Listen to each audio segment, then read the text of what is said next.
Just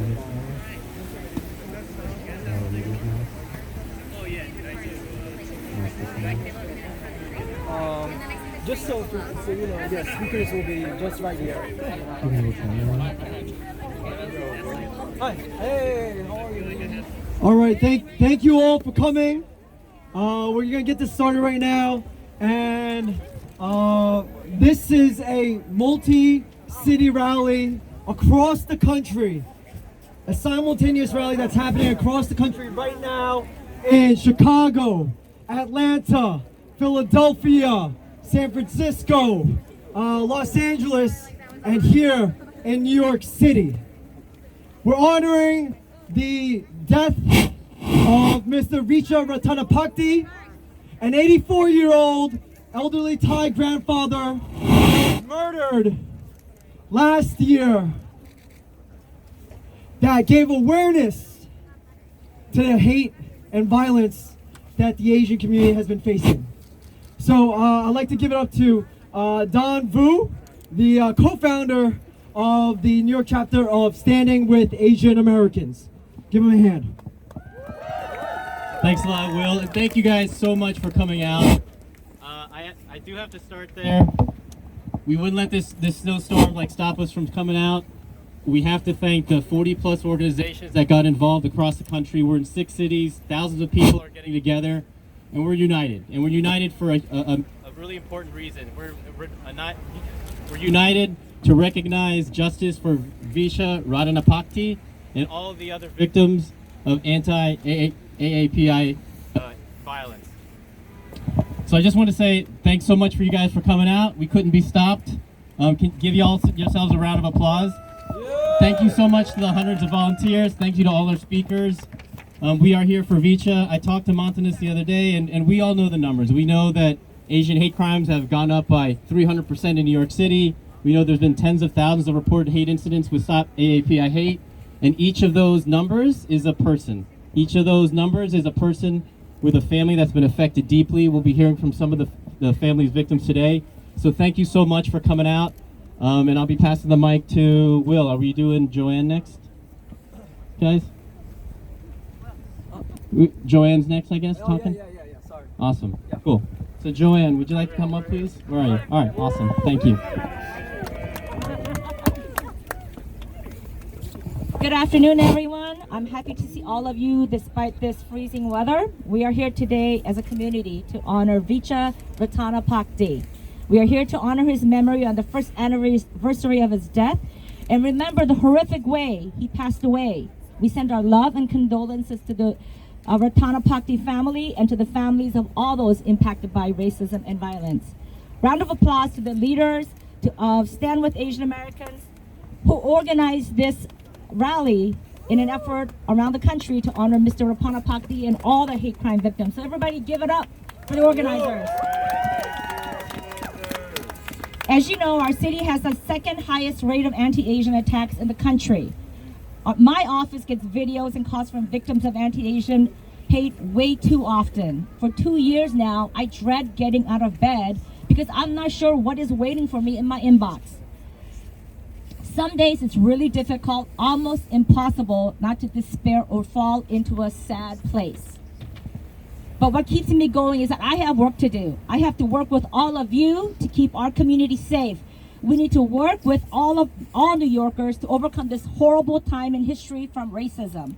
We need to work with elected leaders for legislation and funding to get safety programs on the ground and into our neighborhoods so our seniors feel safe again. So our kids learn about the contributions of Asian Americans in their classrooms, so we have excellent victim services, so we can get mental health programs in our communities because we are all suffering right now. So our small businesses are not harassed and we can all feel safe on the streets and on the subways. Our safety depends on working together, refusing to be divided by gender, race, age, religion, sexual orientation, language, and culture, and all the other classifications that potentially dehumanize our neighbors. Please go to the Asian American Federation website and sign up for updates because there's a lot of activities coming up. In addition to memorializing Mr. Ratanapakdee, today is also Fred Korematsu Day. As you know, Mr. Korematsu sued the U.S. government for incarcerating Americans of Japanese descent. His fight for racial equity and his fight was for racial equity and human dignity for all. Let's honor the memory of Mr. Ratanapakdi, the pain of the victims of hate attacks in our own city, Noel Quintana, Vilma Kari, Potri Manus, Minerva Chint, and the thousands of victims of racism whose names we do not know. And let's recognize Mr. Korematsu's fight for our community's dignity and against racism and discrimination inflicted on all Americans. Because we know pain today, let's fight against racism and discrimination so no other community is in this sad place in the future. Stay safe, friends. Look out for each other. Let our efforts create the city we all deserve. Happy Lunar New Year, family. Well, let's give it up to William Lex the Longham. He's got a set of lungs here. I'm gratified to see all of you out here today on this cold day. It could be worse. It could always be worse. But we could never imagine that 2 years into this pandemic that the anti-Asian hate would continue to go on so strong as it seems. Obviously, with the rise of Omicron in the last month and a half, we have also seen yet another uptick in violence and bigotry against Asian Americans. Joanne mentioned today's Fred Korematsu Day, an icon, a pioneer in Asian American history. I'm glad to get together on his day. Sad, though, that this was 1 year after Mr. Ratanapakdi's life was senselessly taken as yet another vivid example of what we Asian Americans have had to face during this very difficult time. But we're here in a show of unity. A show of unity among Asian Americans. Yes. A show of unity among all Americans. Yes. Because we will not stand for this hate. And we're not just here for unity. We want action. Yes. We want action. We have action by community organizations who need more resources, more money, so that we can build a stronger foundation for the Asian American community. We're here to demand government show action. I'm so delighted to see, I'm surprised to see, very happy to see our Comptroller Brad Lander, our Public Advocate Jumaane Williams, my colleague in the State Senate, Brian Kavanaugh, many others who I'm sure will join us as well. We need government action. Now, people have said we don't need this or we don't need that. You know what? We do need services for the mentally ill. We do need more shelter for those who need it, the homeless. We need Asian American history and experience taught in our public schools. We need law enforcement to hold those accountable. Yes. We need all of these things. It's not one magic solution. We need the entire gamut of actions from community organizations to individuals such as yourselves and to those of us in government. You hold us responsible because that's what you put us in to do, to protect the community, to serve the community, and to make sure that Asian Americans have equal treatment, equal rights, and equal protection. That's what this is all about. So what does community look like? This is what community looks like. What does community look like? This is what community looks like. Thank you for being here. Thank you. Thank you. Thank you, Senator John Lowe. Next, we have Elizabeth Kari, the daughter of Vilma Kari, who she was attacked in Midtown West, and no one did anything. And we saw the viral video of the doorman who closed the door as she was attacked on the street. So yes, please give it up for advocate and the daughter of Vilma Kari, Elizabeth Kari. All right, thank you, everyone. What a whirlwind the last year has been, and I really can't underline the importance of community more than this. To gather together and to commemorate all of those who have been victims and survivors of these attacks.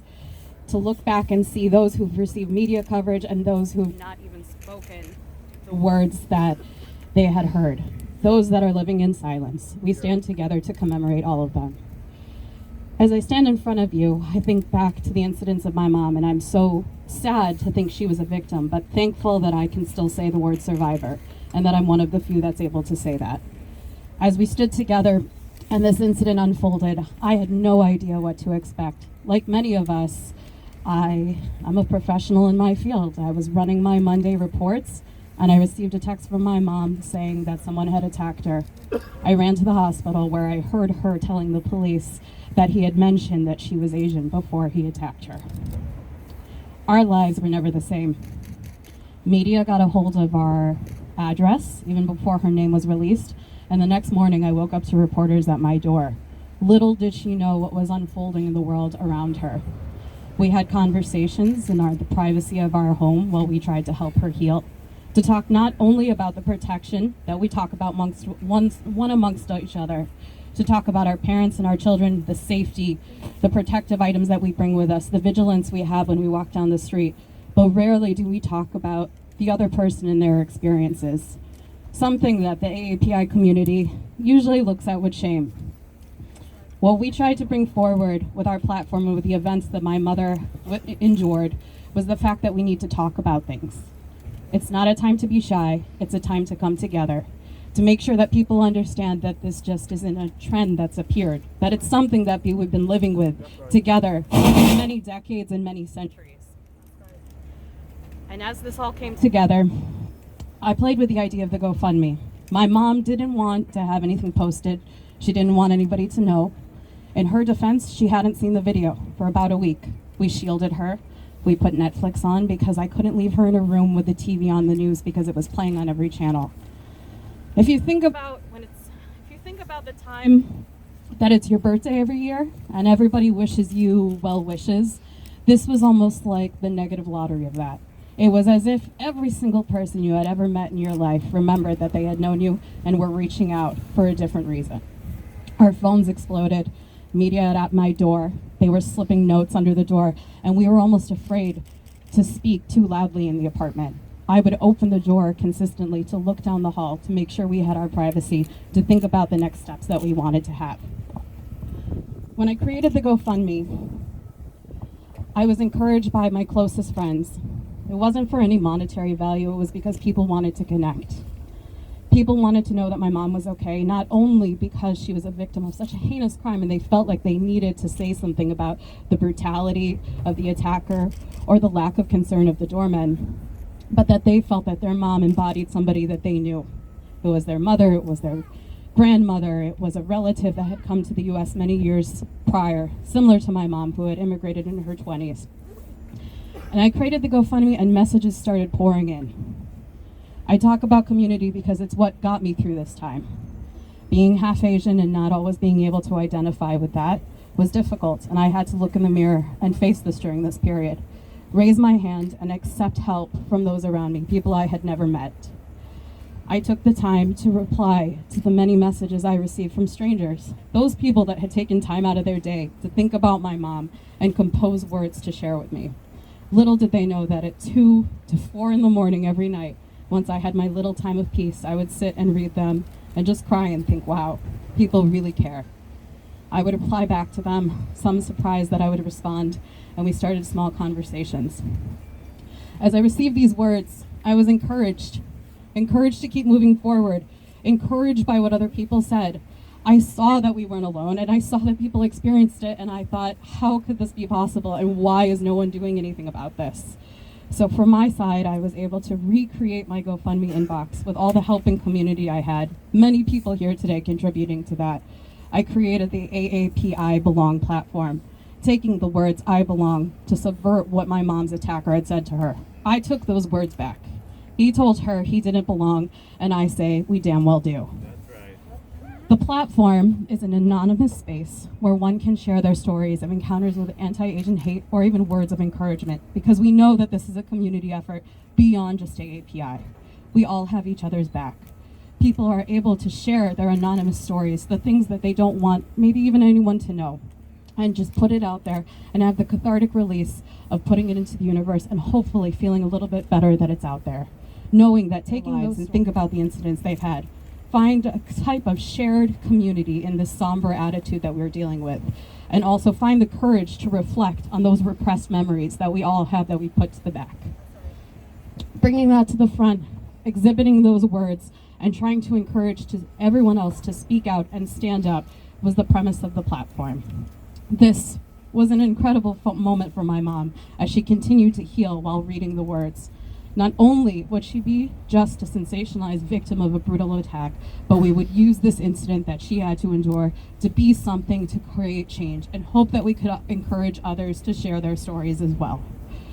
This isn't just about community. It is, of course, what we need to do to come together, but this is a fight on hate. And it's a question about our human decency, not just as AAPI and our allies, but as all humans.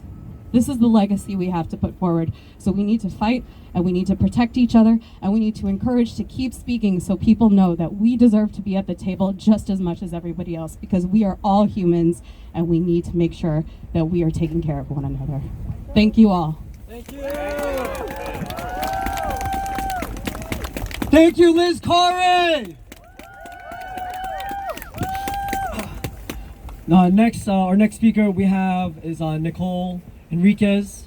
She is the aunt of Christian Hall, an Asian American young man who was murdered by police, Pennsylvania State Police, as he was going through a mental health crisis. Please give it up for Nicole Enriquez. Thank you. Thank you so much. I am Nicole Enriquez. I'm Christian Hall's aunt, and I'm of the Christian J. Hall Foundation. Thank you for inviting me today to speak. We stand with the Asian community in their fight for justice, and we offer our condolences to the unfortunate families who have had to deal with violence and killing due to Asian hate. We created the Christian J. Hall Foundation in honor of my nephew, Christian Hall, to effectuate change with mental health and policing, amplifying the voices of transracial adoptees, and amplifying Asian history in schools. So I was very happy to hear what John Liu had to say today. John Liu is also my neighbor. Christian's parents were asked to create a GoFundMe. They didn't want to. We had one, and they've chosen to use that GoFundMe money not for them or for the funeral expenses. They believe that that was their final gift to their son. And that GoFundMe money has been transferred to the Christian J. Hall Foundation so that we can use that money to amplify Asian voices in the Asian community, adoptee voices, and really create something for Asian history in schools. We see that it is not there, and that is something we believe that is contributing to the hate and the ideology that Asians are others and not Americans as you are or belong here. Christian, I'm not sure if you know his story, he was born in China. His given name was Zibo Chen. He was a transracial adoptee, and he was adopted by my cousin, Gareth Hall, and his mother, Faye Hall. Faye is Filipino, and Gareth and I are Black and Latino. Christian was killed by the Pennsylvania State Police 1 year ago on December 30th, 2020 at the age of 19. He was a child. He was having a mental health crisis. He was shut in by the pandemic, and therapy was discontinued, although he had been under therapy. Christian himself called the police for help while he stood on that overpass. But instead of helping Christian, they killed him. I got the awful call in the middle of my day, thinking my cousin was just calling to tell me something great. And I realized that my nephew, who I had spoken with and FaceTime with on a weekly basis, was no longer with us, and I couldn't understand how that could have happened. Christian never threatened anyone on that overpass. He was only threatening himself, and he just needed help. He did have a pellet gun that he never threatened any police with. He never advanced at the police, but instead of telling the truth, the Pennsylvania police lied about it, issued a statement to cover it up, and would not release the dash cam video to our family for almost 10 months. The only reason why we knew that Christian never threatened them was because of a bystander video, and I'm sure many of you have seen that. But even with all of that, the police decided to find that his murder was justified. Our family is filing a federal U.S. attorney civil rights discrimination, civil rights action against the police and the police department. It hasn't been filed yet, but it will be filed shortly. As you know, we have hired Ben Crump and Devin Jacob as our family attorneys. I'm going to make a statement. It might be controversial or maybe not. I'm telling you his story because I want you to know that I, as a Black and Latino woman, believe that if Christian was white, he would be still alive today. And I'm going to say that again. Okay? I believe that's the truth. I believe that those police in that community that was only it is only 1% Asian, and that might sound odd to us because we live in New York and that's not what it is here, but in that community in Stroudsburg, it is only 1% Asian. When they saw my nephew on that overpass, they did not see themselves in him. They saw an other, they saw a foreigner, and they did not give him any help. They did not give him what they would have given someone who looked like them. They did not see themselves in him. And we have to talk about the disparate treatment that the police give to certain races. And that is the truth. And maybe we don't think it happens to the Asian community, but it does, and we don't talk about it. And the other thing that happens is that they expect the model myth minority that we're going to stay quiet. We're not. We're here to tell you that we are standing with you, and we will not remain silent about all of these actions of injustice and hate against the Asian community and against justice for my nephew. Sorry, I went off script a little bit. Thank you. It is a controversial statement, but I'm going to make another one, and I'm going to make it because I am a Black and Latino woman, and I can make it. Honestly, if he was a Black teenager that was killed, his story would be all over the news continuously, but it's not. And you have to ask why. Why? It's the powers that be. I'm not going to say that I haven't been approached by several Asian journalists, but I haven't been approached by other journalists. So if we only have less than 1%, and I'm just throwing out a number, I don't know what it is, but let's say if it's less than 1% Asian journalists universally, what power do they have to go to their producers and say this is a story? That the Asian hate epidemic is a story. Why do they have a story about what happens to one person, and then they don't have a story for a while until it happens to another Asian person? You have to ask your question, why? We need more power. You need more power. And what is the power about? The power is about unity against the injustice. If you look at my family is Black, my son-in-law is white, Latino, and Asian. It's kind of a symbol of what unity should look like. So exactly what they said today, what does community look like? What is the answer?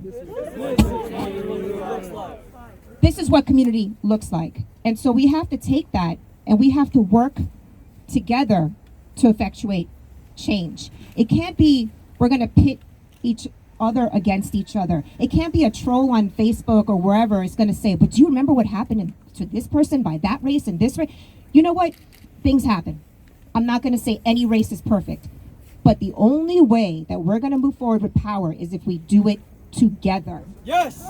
You have to ask, who profits from us being divided?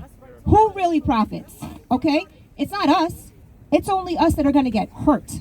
Okay? As MLK said, and you all know this, you all know the quote. I'm just going to scroll back down. I don't want to miss it. Injustice anywhere is a threat to justice everywhere. You can't sit here and see someone just because they don't look like you. You don't want to fight for them. Is this really who we are? Are we not human? Okay? I put it on you guys. I put it on the youth to do this. I might be too old to get into this fight. I'm 51 years old. But you guys, you have the voices to ask your elected officials, why do they dump the mentally deranged homeless in certain communities and not in other communities? I don't see them in my community. Maybe I'm in an affluent community and that's why I don't see it. You have to ask why. Why are they putting them there so that you have to now take self-defense courses to be afraid of what could happen to you? Those are questions that you have to ask them. Where is the funding going? Why is it not coming to your communities? I'm sorry, I'm going off script, but I'm going to end now. I apologize. I think I said everything. That's good. So lastly, this is my husband. He's without unity, our communities individually will never have enough power separately. You must know that we have to work together and we have to move forward together. So it is about unity. Black, white, Asian, Latino, Indigenous unity. Thank you very much for having me, and I appreciate your time. Thank you, Nicole Henriquez. Let's always honor Christian Hall's life. We're about to get into a moment of silence around the country, but I wanted to, before we get there, wanted to go over the chants again that we have for today. And I know some of you just got here, so silence is violence, and the call is we are not a virus. We are not a virus, right? Silence is violence. We are not a virus. Silence is violence. We are not a virus. All right. Get it right the first time. That was a hate crime. Get it right the first time. That was a hate crime. Get it right the first time. That was a hate crime. Get it right the first time. That was a hate crime. Okay. Whose streets? Our streets. Whose streets? Our streets. Whose city? Our city. Whose city? Our city. Okay, so I want to give it to Rachel before we get into the moment of silence, and she's going to bring us to there. Rachel, can you tell us your last name? My name is Rachel Hu. I'm an activist and organizer with the Answer Coalition that's Stop Now to Act War. Sorry, y'all. Today is the day, isn't it? It's today's day. Good afternoon, sisters and brothers. My name is Rachel Hu. I'm an activist and organizer with the Answer Coalition, that's Act Now to Stop War and End Racism Coalition. I'm out here today for many, many reasons. But one of the reasons I'm here is to stand in solidarity with Grandpa Vicha, who was brutalized as an 84-year-old man, and his life was taken from him because of this racist attack. I stand with his family and with all the other cities across the country participating with us today to demand justice be served for Vicha and demand an end to these hate crimes. Yes. And I'm also here today because I am a proud Southeast Asian American. Yes. I am proud to be where I'm from. I'm from Lowell, Massachusetts. And I say this because I want to talk about something really important as we talk about these hate crimes and we talk about our communities. Is that for far too long our communities have been silent. Our communities have been ashamed. You know, in this country, you can relate to it. You tell me you can relate. How many of us don't want to share our hardships? We don't want to share the shame that we feel because we can't put food on the table for our families. The shame that we feel for having to ask for benefits and ask for things for our communities and for us. There is so much shame that we feel. And I want to tell you, that shame is not for you to bear. That is the shame of the U.S. government for doing nothing about the fact that our communities are living in poverty and our communities are struggling and we're getting brutalized in the streets. And what are they doing about it? What are they doing about it? Nothing. They're not doing anything about it. They're letting it happen. Because in the middle of a pandemic, we have people in our communities going homeless, being killed, dying from COVID, all of these things. And what does the government do in America? They let the rich get richer. They look the other way while the billionaires make all the money in the middle of a pandemic when we're starving and we're dying. And I say this to say, as a Southeast Asian, I want to say that we need to lift the silence. Our communities in this country are struggling. They are starving. They are poor. We are going through so much. We didn't choose to come to this country. We are the sons and daughters of people who were forced to be here. The United States bombed our countries from Vietnam to Laos to Cambodia, all the way across Southeast Asia, and they made our communities come here. I didn't want to be here. And I say that's strength and power because so many of our communities, our mothers, our fathers, our families, they die in this country wanting to go home. That's what it's like. We work under the table, jobs, making $5 an hour, working in sweatshops. That's what my community did, working in sweatshops, literally making bags for Walmart in the richest country in the world. And so we have a moment of silence I want to get to before I get to everything else I want to say. But I say this because I ask everybody here, will you be silent? No! Will you be silenced? No! Are you going to say silence? No! You're not. And are you cold? Yes! But are you tired? No! I'm not tired. So we want to move into our moment of silence to honor Vicha and all the victims of anti-Asian violence across the country. We want to stand with Vicha's family. We want to stand with all of the families across the country, because look at us here in the middle of the cold, in the ice, in the storm. We all decided to come out here and say, this matters to me. And that's the most powerful thing. So we want to go to our moment of silence. We're going to be engaging in nationally. Please take 1 minute and remember Vicha and his life and everything that he was worth.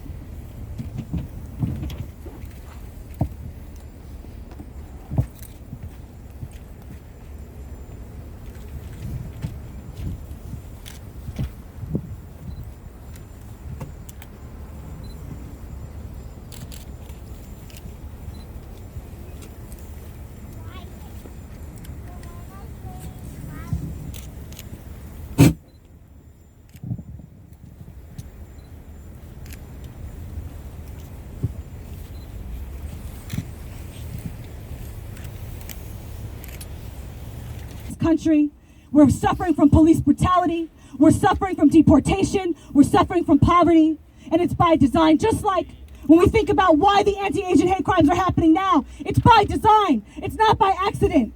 It's because we see a non-stop propaganda in the media calling us the enemy. It doesn't even matter if you're not Chinese. What matters is you're Asian, and that means that you're a menacing other. You're enemy number one. You know that we've been called the enemy since we've been in this country. They're saying that we're spies. You know, in 2018, the FBI and the United States federal government, they worked together. The department worked together. They worked together to actually go out and claim that Chinese Americans are spies. Our communities are already in the shadows. We don't need them to be more and more afraid.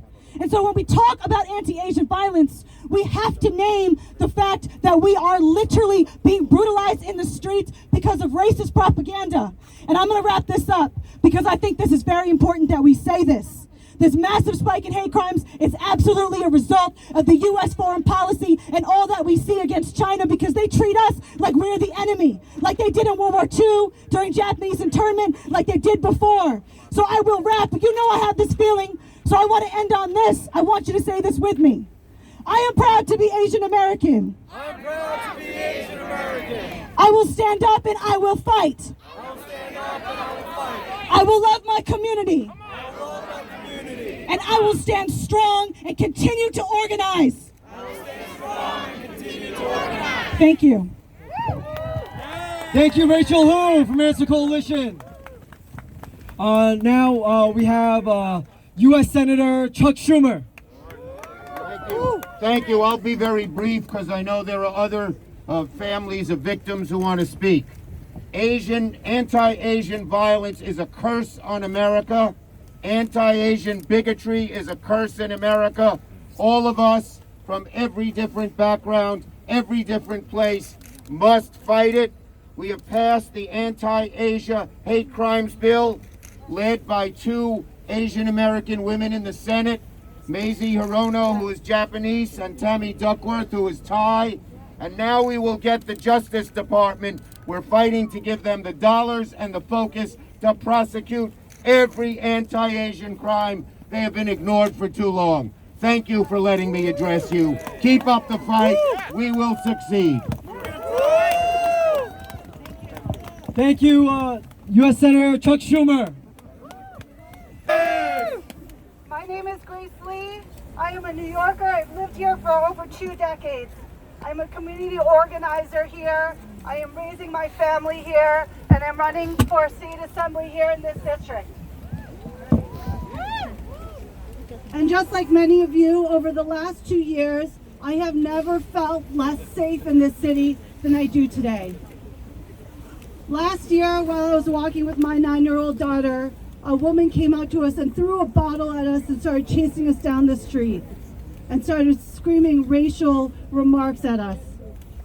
I was scared, and when I think about it still, I'm still shaking. Asian Americans are being targeted for the way we look. We are being attacked for simply stepping out of our homes, for daring to exist. Hatred begets hatred. It does not simply arise in a vacuum. We must demand more from our city, our state, our country, and our allies. We have to speak out. We have to demand to be heard. And we must ask our allies to be bold and to intervene when they see actions against Asian Americans. But the same goes for us. We must not be bystanders. We must be bold and stand in solidarity with all oppressed people against hate in all its forms. Together we are strong, and our love for each other and this city will prevail over those who try to harm us. But only if we do the work and stand up for ourselves and each other. Never forget, we belong here. Let's all repeat that. We belong here. Thank you. All right. Thank you, Grace Lee. I want to introduce public advocate Jumaane Williams. Show me what community looks like. This is what community looks like. Show me what community looks like. This is what community looks like. Show me what America looks like. This is what America looks like. Show me what America looks like. This is what America looks like. Peace and blessing, love and light to everyone. Everybody say Grandpa Vicha. Grandpa Vicha. Say Grandpa Vicha. Grandpa Vicha. That's what brought us together. But we've heard so many stories that just happened in the last year. And that doesn't even account for the half of it. I am proud to be here to stand with you, but I'm sad that we have to. I'm so happy I saw a sign that said Black Asian Unity somewhere there. Thank you for that. I see this brother with Black Lives Matter. I want to make sure the media sees those signs and sees that mask. Because we're letting you know that the hate is not dividing us. We're letting you know that communities are going to grow stronger and stronger and get closer together. And that's how you defeat the hate. So I'm so proud to see those messages there. I was so proud 2 years ago to see so many of the leaders shouting Black Lives Matter. But I have to say something. The Asian community has been telling us for a very long time about what they've been going through. Yes. They've been talking about this for a very long time, and people haven't listened. They've been talking about this before the pandemic. And I know the media sometimes plays up parts of the narrative, and when these horrors happen, and I understand that people are saying we need more law enforcement, we need more this and that, and I get it. But they never play up that they've been asking for more resources for years. They've been saying their organizations haven't gotten the funding for years. They've said they needed money so they can address their hate crimes. They've been saying that their stories need to be taught in school. They've been saying that we need mental health infrastructure. How come nobody else hears that part of the conversation? And so we are going to stand here together in love and light as much as possible. But we are going to say, people like me who are taking this mic, you need to hold us more accountable. Yes. Yes. Because we come here when the cameras are on, we come here with the mic, but after that, where's the money? Yes. Where's the resources? Yes. Where's the infrastructure? We need folks to stop playing up the divisions the divisions between us, and understand the power that we have together. And the people who heard these stories, someone's mother,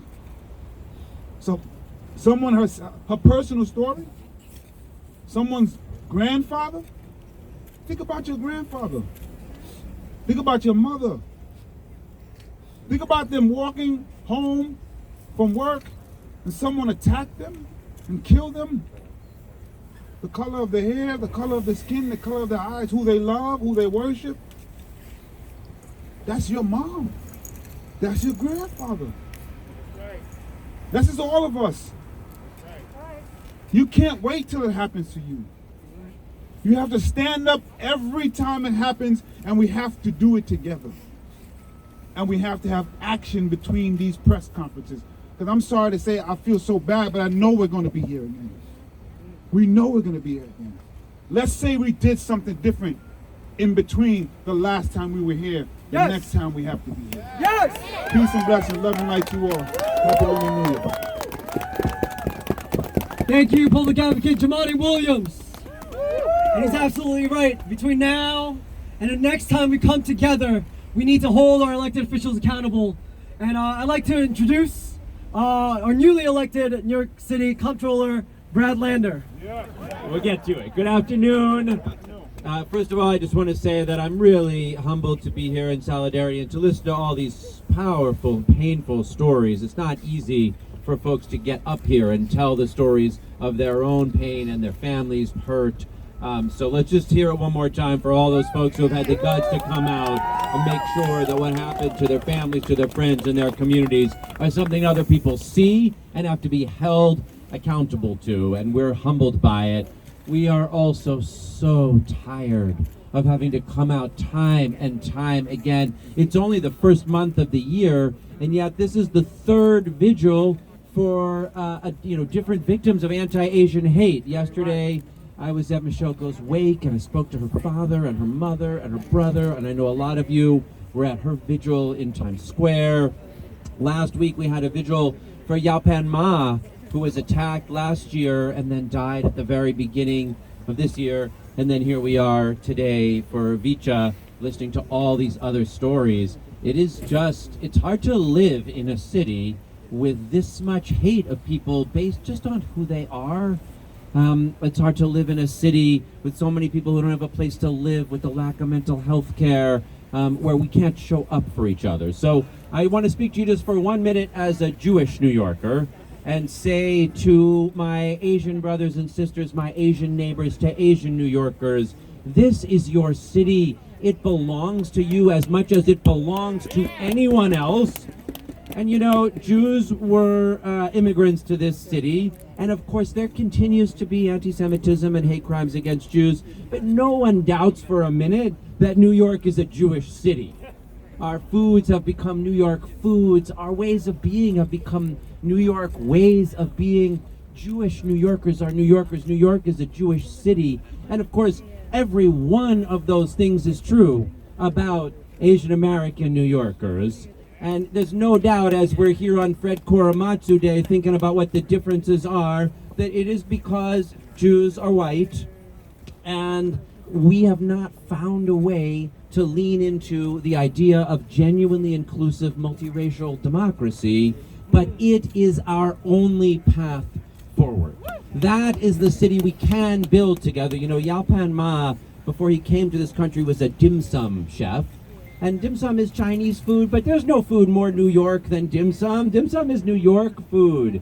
And if we could build a city that genuinely reflects the kind of inclusive multiracial democracy that is all our communities thriving and contributing and being able to stand in solidarity with each other and create and start businesses and teach our cultures in our schools, that is the New York that could come out of this pandemic stronger and more vibrant and more resilient and more equal. That is the future we want to be able to hand off to our kids. So I am here today to pledge, both as your comptroller and as a Jewish New Yorker, solidarity so we don't have to be back here again. One thing I'm going to make sure we're doing is providing the resources that are designated for our AAPI-led nonprofits to make sure they get to you on time, so you don't have to wait a year or a year and a half before you even get the money. 2 years. So that is a problem we could at least solve and make sure those resources, which we're still not providing enough of, at least get in the hands of our nonprofit and our community-based organizations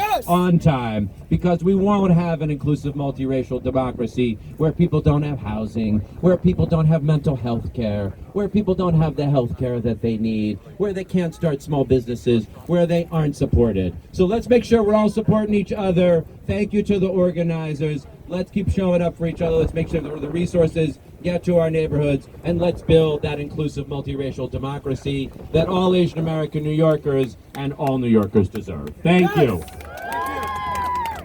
Thank you, New York City Comptroller Brad Lander. Start lining up. Asian haters got to go. Hey, hey. Ho, ho. I don't hear now. We've been calling for an hour, and we got to get it warm and we got to get it live to make sure people in our communities can hear us, that we're standing up, that we're having our voices be heard. Hey, hey. Ho, ho. Asian haters got to go. Hey, hey. Ho, ho. Asian haters got to go. Hey, hey. Ho, ho. Asian haters got to go. Hey, hey. Ho ho! Asian haters got to go. Hey, hey. Ho, ho. Asian haters got to go. Hey, hey. Ho, ho. Asian haters got to go. Hey, hey. Ho, ho. Asian haters got to go. Hey, hey. Ho ho! Racism has got to go. Hey, hey. All right, all right. Racism has Are we got to ready? go. Hey, hey. Ho, ho. Are you ready? Racism has got to go. Hey, hey. Ho, ho. Let's go, let's go. Keep the energy live. Keep it loud. When Asian people are under attack, what do we do? Stand up, fight back. When Asian people are under attack, what do we do? I said, what do we do? I said, what do we do? When immigrants' rights are under attack, what do we do? When immigrants' rights are under attack, what do we do? When Asian people are under attack, what do we do? Stand up, fight back. Then what do we do? Stand up, fight back. Then what do we do? Stand up, fight back. When Asian people are under attack, what do we do? Stand up, fight back. When Asian people are under attack, what do we do? Stand up, fight back. When women's rights are under attack, what do we do? Stand up, fight back. When women's rights are under attack, what do we do? Stand up, fight back. What do we do? Stand up, fight back. Stand up, fight back. When Asian people are under attack, what do we do? Stand up, fight back. When Asian people are under attack, what do we do? Stand up, fight back. When immigrants rights are under attack, what do we do? Stand up, fight back. When immigrants rights are under attack, what do we do? Stand up, fight back.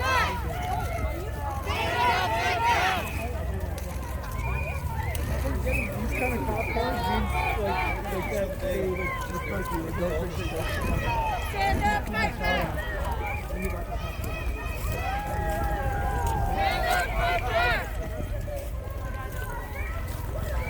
Stand up, fight back. Stand up, fight back.